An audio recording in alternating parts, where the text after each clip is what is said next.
안녕하세요. 크립토TV입니다. 이번 시간에는 5년 전 오늘 코인 가격을 우연찮게 한번 봤는데요. 뭔가 이상한 점이 좀 있었습니다. 한번 같이 살펴보시죠. 이제 페이스북, 지금 메타죠. 5년 전 오늘 해서 추억의 사진들을 이렇게 보여주는 경우가 있습니다. 제가 보니까요, 5년 전에 이 업비트 라운지에 코인 가격, 이 전광판이 뜨더라고요. 그리고 업비트 라운지, 이렇게 광경, 제가 이때 여기를 갔었던 기억이 납니다. 자, 이때 가격을 보니 비트코인 739만 원, 이더리움 25만 8천 원이네요. 사실상 추억의 가격이라고 보여집니다. 근데 이제 지금 화면에 보시셔서 아시겠지만, 업비트 라운지가 사람이 한 명도 없죠. 횡하죠. 5년 전, 이제 18년 10월 2일자인데요. 그때 하락장이었죠. 코인에 관심이 그 17년도에 뜨거웠던 열기가 온데간데 다 사라졌습니다. 자, 가격을요. 오늘, 그러니까 이제 오늘 2023년 10월 2일자 코인 가격을 한번 보면요. 비트코인이 3,830만 원, 이더리움이 230만 원을 넘고 있죠. 자, 리플이 708원. 그때 사실 솔라나는 없었습니다. 에이다, 스텔라, 비트코인 캐시 가격을 제가 한번 이렇게 스크린샷을 했던 건데요. 2018년도부터 지금 2023년 10월까지 5년 후 가격을 제가 한번 비교를 해봤더니, 자, 비트코인이 5배 조금 넘게 올랐네요. 5.2배 상승했고, 이더리움은 9배 올랐습니다. 이더리움 클래식은요, 1.8배 상승했고요. 에이다는 4배, 트론은 4.8배 올랐습니다. 5년 전이니까 이 정도 오른 건 어떻게 보면 당연하겠죠. 라고 생각하실 수 있는데요. 오히려 코인 중에 재미가 없었던 코인들 적지 않습니다. 자, XRP 같은 경우는 5년을 투자해놨는데 꼴랑 10% 올랐네요. 라이트코인 27%. 5년을 그것도 이제 이 변화무쌍한 코인 업계에 5년간 투자를 해놨는데 라이트코인 27% 올랐습니다. 심지어 스텔라는 마이너스 47%, 비트코인 캐시 마이너스 45%, 이오스는 좀 심각하네요. 마이너스 89% 떨어졌습니다. 자, 우리가 크립토가 미래라고 하고 5년이라면 사실 굉장히 긴 장기 투자잖아요. 근데 이게 생각보다 오히려 더 많이 반토막난 알트코인들도 있다. 이게 신기합니다. 왜냐하면 크립토 5년은요, 주식에서 최소 2, 30년을 뜻합니다. 크립토는 쉬는 날 연중 무휴죠. 쉬는 날이 없고요. 365일 전 세계 어디서나 돌아가는 거래소죠. 그렇기 때문에 여기에서 지금 5배 올라도 모자랄 판국에 떨어졌다? 쉽게 납득은 안 됩니다. 그리고 이제 또 하나 이제 보시면 재밌는 게 비트코인과 이더리움의 상승률이 제일 큽니다. 지금 이거 믿어지십니까? 비트코인 5.2배, 이더리움은 9배 올랐죠. 이게 이제 왜 이런 일이 발생하냐면요. 특히 하락장이 되면 소위 안전자산 쏠림 현상이 나타납니다.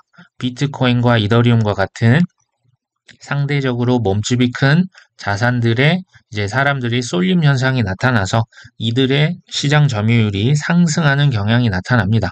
반대로 이제 알트코인들은 상대적으로 더 많이 떨어져 폭락하는 현상이 예전부터 계속 반복적으로 이렇게 되고 있습니다.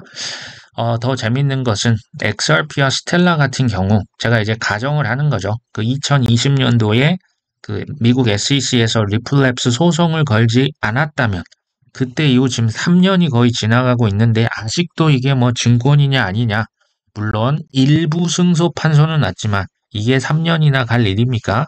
일부러 누군가가 XRP와 스텔라를 찌그러뜨리고 있다라는 인상을 지울 수가 없네요.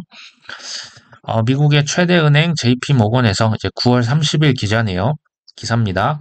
영국에서 이제 JP 모건 그 지사가 있겠죠. 은행을 통한 코인 구매를 불허했다. 그 이유를 뭘로 했냐? 가상화폐로 돈을 훔치는 사람들이 많다더라. 이게 납득이 되실까요? 그리고 잘 아시는 제이미 다이먼 회장의 비트코인은 사기다. 이거 사는 직원 다 해고시키겠다. 그 이후 비트코인 500% 올랐다는 기사입니다. JP 모건에서 비트코인을 의도적으로 계속 찌그러뜨리는, 비난하는 뭐 지금까지도 이어지고 있는 거죠. 자, 이거 하면 또 이제 중국이 생각납니다. 비트코인, 뭐 코인 ICO 전면 금지, 비트코인 채굴 금지, 모든 거래 금지, 계속 다 금지했었죠. 중국은요, 인터넷도 뭐 허용을 한 것처럼 보였지만 이게 2008년 그 외국의 기자가 쓴 건데요.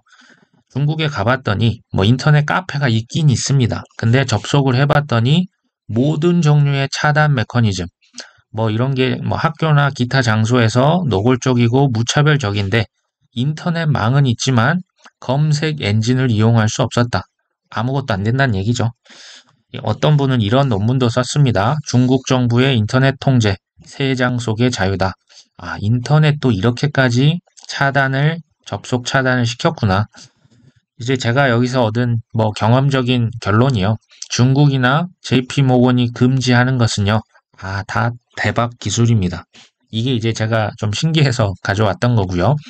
미국에서 믿을 수 없겠지만 20세기 중반까지도 개인들이 금을 보유하는 것을 금지했습니다. 실제로 벌금 내고 감방에 보냈습니다.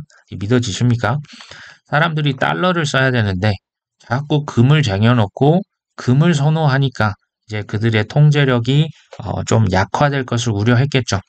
지금은 미국의 SEC가 코인은 사기다. 이거 이제 예전에 써먹었기 때문에 사람들이 안 속습니다. 코인은 다 증권이다라는 프레임으로 코인을 지금 뭐 2년째 죽이고 있죠. 이거 보이셔야 됩니다. 자, 미국과 중국과 JP모건이 왜 이렇게 죽이려고 할까요? 이제 뭐 이유는 다르죠. 어떤 국가들은 통제력을 강화하기 위해서고요. JP모건은 이걸로 뭐 돈 벌려고 하는 거겠죠. 이 죽이려고 했던 것은 다 대박이고요. 그중 하나가 뭐다? 신규 자산인 바로 크립토입니다. 뭐 하락장이 오래 지속이 되고 있으니까 사실 마음이 어렵죠. 그럴 때는요. 비트코인이나 이더리움 전체 가격 차트를 한 번씩 보시면 생각보다 도움이 됩니다. 제가 지금 빨간색 동그라미를 이렇게 해놨는데요. 이것들이 모두 다 비트코인 가격이 전 세계에서 난리가 났을 때입니다. 가장 최근에 21년도가 있고요. 그 다음에 19년도 6월 달에 한번 치솟은 적이 있습니다. 그 다음 기억하는 2017년이죠. 그 다음은요, 이건 이제 잘 기억 못 하시겠지만 13년 11월 달에 폭등을 했었고요. 11년도 역시 크게 이때 더 크게 올랐습니다. 근데 지나놓고 보니까 과거 급등 지점 이게 지금 보이십니까? 잘 안 보이죠? 지금 이 뭐 들쑥날쑥한 것이 시간이 지나면 어떻게 된다? 지금 이 화살표처럼 된다. 이거는 뭐 길게 보셨을 때 얘기죠. 그때 보시면 일희일비 하시겠죠. 자, 이더리움 차트인데요. 제가 한 달만 한번 가져와 본 겁니다. 한 달간의 변화, 그 이더리움 가격 변화죠. 뭐 이렇게 한 번씩 불쑥 떨어졌다가 다시 올라왔다가 다시 또 불쑥 떨어졌다가 또 최근에는 비트코인 선물 ETF 뭐 승인 때문에 살짝 올라왔죠. 자, 한 달의 가격 차트 우리가 일희일비하고 있지는 혹시 않으실까요? 이더리움 전체 가격 차트입니다. 약 8년 정도의 지금 역사가 있죠. 보시면 2017년도에 한번 올랐다가 이제 최고 피크를 18년 1월 달에 찍었고요. 21년 4월 달에 그다음 21년 11월 정도에 이제 또 최고점을 한번 찍었죠. 뭐 대략 비슷한 패턴이 두 번 반복이 됐네요. 뭐 이게 뭐 상식적으로 뭐 앞으로 뭐 1년이든 2년이든 지나고 나면 한 번쯤 이렇게 올라오고요. 자, 과거에 급등했던 이런 지점들, 아까 비트코인 보신 것처럼 평평해지지 않겠냐? 전 이런 생각이 듭니다. 그렇게 보면, 자, 이게 이제 없어지는 자산이 아니라는 사실 확신이 있으셔야죠. 그걸 가지고 한번 보시면요. 지금 가격은요. 사실 사기 굉장히 좋은 가격대 아닙니까? 이것을 뭐 내가 바닥을 잡고야 말겠다. 글쎄요, 저는 그게 뭐 그렇게 쉽지는 않았습니다. 그냥 적당히 쌓아가시기 좋은 가격대라는 생각이 들죠. 자, 5년 전 제가 업비트 라운지를 갔던 이유는요. 사실 제가 운영했던 컨퍼런스 영업차 방문을 했었던 겁니다. 뭐 이제 먹고 살기 워낙 힘들었죠. 이때 하락장이었죠. 그 해 1월 달에 우리가 잘 알고 있는 박상기의 난이 있었습니다. 모든 거래소 반드시 내 직을 걸고 문 닫게 할 것이다. 법무부 전 장관님이셨죠. 자, 이때마다 제가 들었던 얘기가 이겁니다. 이더리움은 쓰레기다. 이 얘기 정말 이더리움 이때 한 9만 원 정도 했거든요. 이때도 이거 뭐 쓸 데가 없다. 쓰레기다. 코인은 죽었다. 뭐 거의 뭐 비슷한 말이죠. 기대가 큰 만큼 실망도 컸기 때문에 쌓였던 거품이 우르르 무너졌던 바로 그때 제가 하필이면 행사 영업차 이제 방문을 했기 때문에 좀 어려웠겠죠. 2014년 12월 달 우리나라에서 처음으로 비트코인 컨퍼런스를 개최를 했었습니다. 이때가요. 자, 13년 말 비트코인이 150만 원까지 올랐는데요. 15년 한 중반쯤에 22만 원까지 떨어집니다. 최고점 대비 이때도 마이너스 85%를 기록했죠. 저랑 같이 그 행사를 공동 기획 주최했던 미국의 언론사가 있습니다. 이때 얼마나 하락장이 지독했냐면요. 전 세계에서 했던 비트코인 컨퍼런스를 이때 1년 만에 다 취소합니다. 저희 행사만 했습니다. 한 8개, 10개 이상 했던 행사가 이때 다 없어지죠. 왜요? 비트코인 마이너스 85% 하락했는데 누가 관심을 갖고 행사장에 오겠습니까? 이 업계가 끝났다고 해도 당연히 과언이 아니었겠죠. 그게 상식적이었겠죠. 제가 행사를 하다가 지자체 공무원에게 아주 그냥 큰 욕을 먹었죠. 그런 거 좀 하지 마라. 사행성, 도박, 다단계 이딴 것 좀 하지 말아라. 너 그러면 진짜 큰일 난다. 저는 이제 제가 당했던 입장이니까 이 말을 잘 기억을 하고 있겠죠. 제가 행사를 기획했을 때 기획자로서 겪었던 가장 큰 흑역사들 바로 이 하락장에 쓰여졌습니다. 이번이 제가 세 번째로 지금 맞는 하락장인데요. 저는 이것을 이론적으로 배운 게 아니고 몸으로 체득을 한 거죠. 크립토에는 약 4년의 사이클이 있구나. 근데 그 사이클의 등락폭이 엄청나게 큽니다. 마이너스 80%, 90%가 기본이죠. 심지어 98%, 9%도 갔으니까요. 자, 투자자들의 그 심리가 처음에 믿음과 환희에 가득 찼다가 이제 좀 떨어지니까 걱정이 되고요. 현실을 부인합니다. 패닉셀 나오고요. 이제 완전 항복하죠. 그러면 극도의 분노와 우울감이 찾아옵니다.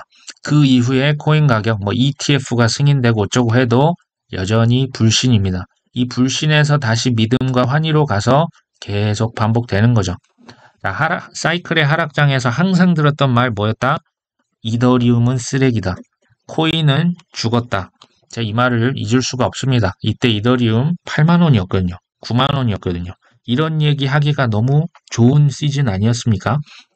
이거 어디서 봤나 했더니 시장 사이클의 심리, 이제 희망, 긍정, 믿음, 스릴, 환희 떨어졌다 오르니까 안도, 걱정, 부인, 패닉, 항복, 그 다음에 찾아온 것은 분노죠. 자, 분노와 이 디프레션, 우울감이 지금 보이십니까? 생각보다 깁니다. 이 기간을 그래서 대부분 이겨내지 못하는 거죠. 그 다음에 오르면 어떻게 됩니까? 불신입니다. 믿지 않습니다. 이 disbelief가 어디에 있나 봤더니 왼쪽에 가서 왼쪽 아래편에 다시 위치합니다. 그리고 이 사이클이 다시 반복이 되는 거죠. 자, 코인은 죽었다. 그때 나 비트코인 하나 살 걸, 이더리움 몇 개만 사놓을 걸 하는 그 시점이 뭐다? 집중 매수의 시점이다 라고 하는 것을 시간이 지나놓고 보니 깨달아지더라고요. 자, 2018년, 9년도 그때 제대로 잘 비트 이더를 샀으면 21년도에 비트는요 10배, 이더리움은 50배가 넘는 수익률을 가져갈 수 있었습니다. 그것 말고 이제 알트코인은 적게는 20, 30배, 많게는 100배, 200배의 수익률을 가져갈 수가 있었죠. 반면에 이전에 최고점을 회복하지 못하는 알트코인들 생각보다 많습니다. 자, 제가 그래서 이제 말씀드리는 건 비트코인과 이더리움 최소한 합쳐서 7, 80%는 가져가자. 왜요? 10배, 50배 수익률은 바닥에 깔고 가자라고 하는 겁니다. 이제 알트코인 사실 뭐가 사라질지 이거 우리가 모르잖아요. 그리고 연세가 있을수록 잃지 않는 투자가 훨씬 중요합니다. 자, 10배, 50배 수익률 어마어마한 수익률 아닙니까? 그렇기 때문에 비트나 특히 좀 이더리움 좀 많이 쟁여놓으면 좋겠다. 업비트에 예치해서 이자도 좀 받으셨으면 좋겠다라는 말씀을 드렸죠. 자, 향후 95% 이상 되는 코인들 다 사라질 겁니다. 자, 인터넷 시대 한번 생각해 보시면 항상 어떤 새로운 기술이 나타나면 과도한 쏠림 현상, 과도한 공급으로 인해서 그 기대감이 커졌다가 결국에는 그 거품이 다 터지는 사태가 뭐 코인뿐만은 아니죠. 자, 코인의 빈익빈 부익부가 가속화될 것이다. 예전에 20년 전 인터넷 검색 엔진 생각해 보시면요. 뭐 어마어마한 춘추전국 시대였습니다. 지금은 한국 네이버죠. 전 세계는 구글 씁니다. 뭐 중국은 뭐 다 자기 나라 게 있지만 좀 집중되는 소수 몇 개가 살아남고 그들의 영향력이 더 커질 것이다 라고 생각이 듭니다. 자, 크립토의 시가총액 최소 이제 2, 3년 후에 저는 10배 이상 봅니다. 그리고 뭐 7년, 8년 그 다음 사이클 100배 이상까지도 봅니다. 이게 뭘 의미하냐면요. 크립토 시가총액 지금 100배라고 하는 것은요. 비트코인이 쉽게 말하면 여기서 100배 이상 간다는 얘기입니다. 믿어지십니까? 이더리움은 좀 더 갈 수 있습니다. 이게 이제 그러니까 길게 보시면 이길 수 있다라는 말씀 제가 드리는 거죠. 자, 100배, 뭐 20배, 30배 커지면요. 당연히 변동성은 작아집니다. 근데 이 말은 무슨 말이냐면요. 일반 서민들이 코인으로 부자 될 수 있는 기회는 점점 더 사라진다는 얘기입니다. 변동성, 지금 아직 기회가 남아 있습니다. 자, 그리고 지금 비트코인, 이더리움 올라가면 나머지 코인 다 우르르 오르죠. 자, 주식이 뭐 하나 주식 올랐다고 나머지도 다 같이 오릅니까? 섹터가 구분돼 있고 다 따로따로 놀죠. 코인도 섹터별로 가격이 다 따로따로 움직이는 시대가 올 겁니다. 자, 그리고 알트코인 투자 좋습니다. 근데 이게 슈퍼 하이 리스크, 슈퍼 하이 리턴. 그러니까 리스크가 어마어마하게 크죠. 그만큼 리턴이 큰 겁니다. 이걸 하지 말자라고 하기보다는 알고 투자하라는 거죠. 그리고 리스크 관리 차원에서도 비트와 이더를 최대한 좀 많이 같이 좀 이렇게 살 때 좀 일정 부분 포함을 시키자 이런 말씀을 드립니다. 마지막 기사인데요. 9월 25일자 이제 렉트 캐피털이라고 하는 분석가가 비트코인 반감기 이후 18개월 동안 강세장을 보일 것이다. 2025년 가을에 정점을 찍을 것. 자, 내년 4월 달 비트코인 반감기 후 1년 반 동안 강세장이 이어질 것이다. 지난 몇 년 한번 지켜봤더니 반감기 지난 후 신고점 가기까지 뭐 500 몇십일이 걸렸네요. 역사가 반복된다면 이게 전제 조건입니다. 비트코인은 25년 9월 혹은 10월 중순에 정점을 찍을 수 있다. 그리고 내년 2월 달에 뭐 바닥을 찍는다. 뭐 이런저런 말을 했습니다. 팩트를 말씀을 드리면 첫 번째 비트코인 반감기 찍고 난 다음 1년 후에 그때 최고점을 찍었고요. 두 번째, 세 번째 반감기 이후에는 1년 반 후에 비트코인이 최고점을 찍었습니다. 그래서 약 1년 반 후를 보는 거고요. 네 번째 반감기가 내년 4월이죠. 그 이후 1년 반을 해보면 이게 25년 10월이 나온다. 지금 이 얘기를 하고 있습니다. 근데 우리가 주목할 점은 우리 지금 알트코인 또 투자 많이 하고 있잖아요. 알트코인 투자 최고 그 피크 타이밍과 비트코인이 다를 수 있어요. 실제로 21년도 11월 달에 비트코인은 최고를 찍었는데요. 알트코인은 21년 4월 달에 이미 최고를 찍었습니다. 이것을 우리가 좀 염두에 두셔야 됩니다. 비트와 알트의 타이밍이 달라질 수 있다. 그리고 여러 가지 의견을 막 들어보고 뭐 여러 가지 예측 그 근거들 들어보시는 거 좋습니다. 하지만 꼭 그대로 된다는 보장이 있습니까? 절대 없습니다. 그래서요, 우리가 항상 플랜 B를 세워야 돼요. 10월 달에 올 수도 있지만 25년 4월에 올 수도 있습니다. 26년 해가 넘어갈 수도 있죠. 그때 나의 대응. 이렇게 됐을 때 나는 이렇게 행할 것이다. 얼마 이상 떨어지면 나는 현금 쌓아놨던 것을 투입시킬 것이다. 이 대응을 잘하는 게 투자 고수죠. 예측을 잘하는 게 아닙니다. 이걸 시나리오 플래닝 하시면서 미리 한번 계획을 짜보시면 좋고요. 두 번째 뭐다? 미리요. 투자 목표를 좀 세우셨으면 좋겠어요. 이 목표라고 하는 것은 예를 들면 나 이 코인에서 10억 벌면 나 이 시장 떠날 거야. 아니면 뭐 비트코인이 뭐 2억이 되면 뭐 이더리움이 2천만 원이 되면 나 분할 매도해서 이 시장 떠날 거야 라고 하는 그 분명한 목표가 있으셔야 돼요. 왜냐하면 다음 상승장 오면 잘 할 수 있을 거라 생각하시겠지만 그때 또 우리를 괴롭히는 건 바로 탐욕이라는 감정이죠. 팔아야 되는데 팔질 못하실 거예요. 그렇기 때문에 나 미리 이 정도면 됐어 하는 나만의 목표를 세워야 그 탐욕을 절제하면서 시장을 남들은 다 이렇게 미쳐서 빠져 있을 때 시장을 빠져나오실 수 있을 겁니다. 자, 오늘 방송은 여기까지 합니다. 끝까지 시청해 주셔서 감사합니다.